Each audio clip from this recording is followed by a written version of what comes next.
दोस्तों, स्वागत है आपका ई विद्यार्थी की वेबसाइट पे। मेरा नाम वर्षा है। तो आज की इस वीडियो में हम करने वाले हैं हमारे अध्याय 2 के प्रश्नोत्तर। तो चलिए शुरू करते हैं।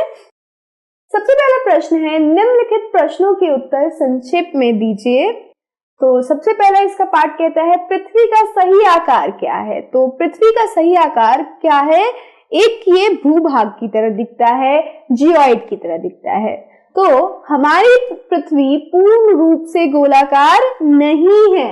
यह उत्तरी तथा दक्षिणी ध्रुव पर थोड़ी चपटी तथा मध्य में थोड़ी उभरी हुई है। यह सेब के आकार के समान होती है, जिसे हम भूआभ भी कह सकते हैं।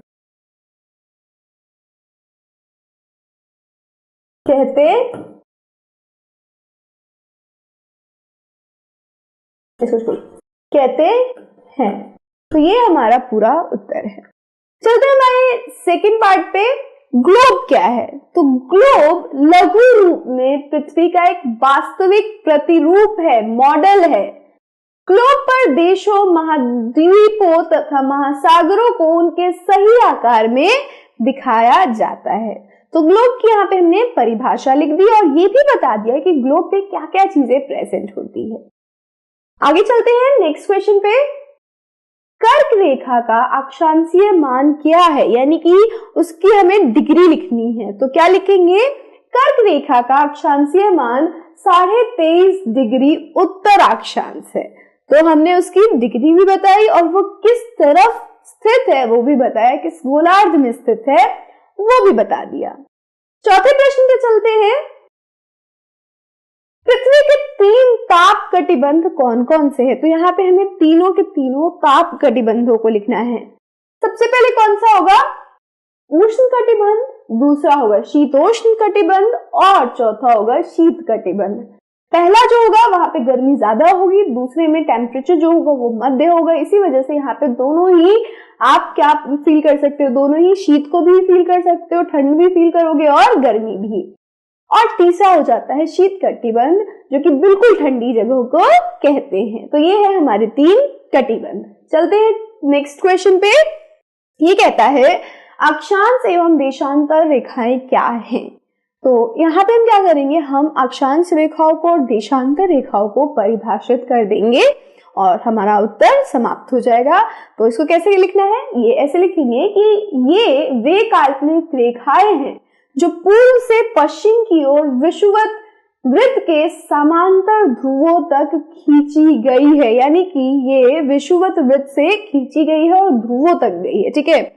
और इनकी जो लंबाई होगी वो अलग अलग होगी। देशांतर को कैसे करेंगे हम परिभाषित?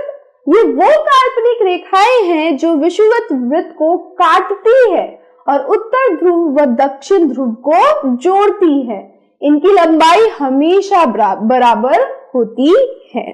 तो ये है हमारा प्रश्न 5। नेक्स्ट क्वेश्चन पे चलते हैं।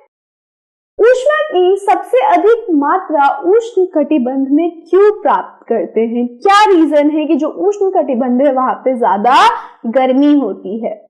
तो देखो कहां पे स्थित है? कर्क रेखा एवं मकर रेखा के बीच के सभी अक्षांशों पर सूर्य वर्ष में एक बार दोपहर में सिर के ठीक ऊपर होता है। यानी कि सूर्य की मैक्सिमम किरणें इन रेखाओं पर पड़ेंगी एक बार, ठीक है।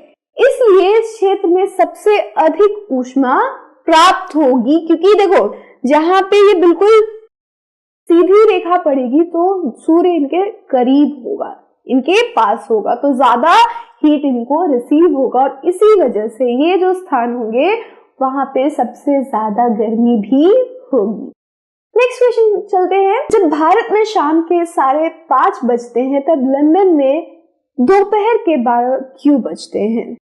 क्या पता शायद वो पिट गया हो।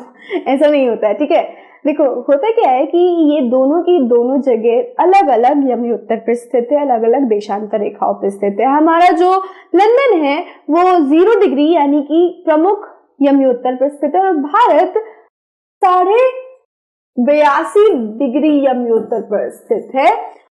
और इसी वजह से इन दोनों की जो समय है उनके बीच में दूरी आती है, इन दोनों के बीच में अंतर आता है। तो भारत ग्रीनिच के पूर्व में स्थित है। सबसे बात क्या लिखेंगे, पूर्व में स्थित है और 82.5 डिग्री आगे है। भारत का समय लंदन से 5 घंटे और 30 मिनट, 5.5 घंटे हम कहते हैं इसको, आगे है, क्योंकि देशांतर के प्रत्येक अंश में 4 मिनट का अंतर होता है। तो हर देशांतर में 4-4 मिनट का आपको अंतर देखेगा। और इसीलिए जब हमारे लंदन में दोपहर के 12 बजते हैं तो हमारे इंडिया, हमारे भारत में शाम के 5:30 बजते हैं। अगर हम इस 82.5 डिग्री को 4 से मल्टीप्लाई करते हैं तो हमें कुछ 330 मिनट मिलता है, जो कि करीब 5.5 घंटे होते हैं। तो हमारा जो भारत है वो लंदन से 5.5 घंटे आगे होता है। तो जब भी यहाँ 12 बजेगा 5.5 घंटे आगे, यानी यहाँ पे हमारे भारत में शाम हो रही होगी। ऐसे ही सुबह भी जिस भी टाइम आप खड़े हो, आप क्या करोगे, अगर लंदन का टाइम जानना है तो 5.5 घंटे माइनस कर दो हमारे भारत के टाइम से, आपको लंदन का टाइम पता चल जाएगा। तो जल्दी से कमेंट करके मुझे बताओ कि आप जब भी ये वीडियो देख रहे हो क्या टाइम हो रहा होगा अभी लंदन के अंदर। So I will see you in the next video. जल्दी से कमेंट करके बताओ। और इसके साथ हम क्या करेंगे, हम आपसे अलविदा लेंगे और नेक्स्ट वीडियो में हम आपसे मिलेंगे इस चैप्टर के टिक द करेक्ट के साथ। So I will see you in the next video. Till then stay safe and keep learning with us. Bye bye.